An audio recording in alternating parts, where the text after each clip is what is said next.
The house on Mango Street. We didn't always live on Mango Street. Before that, we lived on Loomis on the third floor.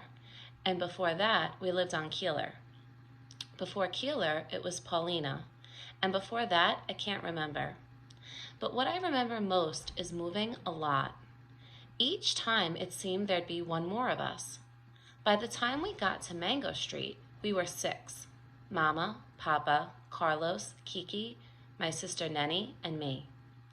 The house on Mango Street is ours, and we don't have to pay rent to anybody, or share the yard with the people downstairs, or be careful not to make too much noise. And there isn't a landlord banging on the ceiling with a broom. But even so, it's not the house we thought we'd get. We had to leave the flat on Loomis quick. The water pipes broke and the landlord wouldn't fix them because the house was too old. We had to leave fast. We were using the washroom next door and carrying water over in empty milk gallons. That's why Mama and Papa looked for a house. And that's why we moved into the house on Mango Street, far away on the other side of town. They always told us that one day we would move into a house, Mommy. a real house that would be ours for always, so we wouldn't have to move each year. And our house would have running water and pipes that worked. And inside it would have real stairs, not hallway stairs, but stairs inside like the houses on TV. And we'd have a basement and at least 3 washrooms, so when we took a bath, we wouldn't have to tell everybody. Our house would be white with trees around it, a great big yard and grass growing without a fence. This was the house Papa talked about when he held a lottery ticket, and this was the house Mama dreamed up in the stories she told us before we went to bed. But the house on Mango Street is not the way they told it at all.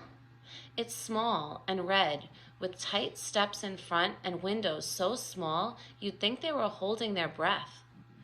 Bricks are crumbling in places, and the front door is so swollen you have to push hard to get in.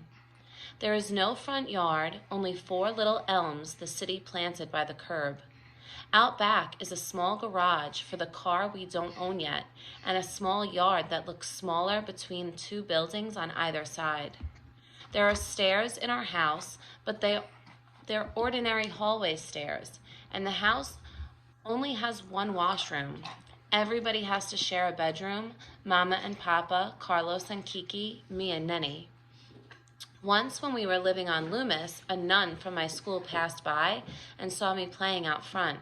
The laundromat downstairs had been boarded up because it had been robbed 2 days before, and the owner had painted on the wood, "Yes, we're open," so as not to lose business. "Where do you live?" she asked. "There," I said, pointing up to the 3rd floor. "You live there?" "There."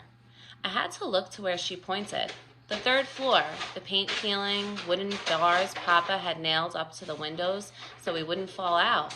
"You live there?" The way she said it made me feel like nothing. "There. I lived there," I nodded. I knew then that I had to have a house, a real house, one I could point to. But this isn't it.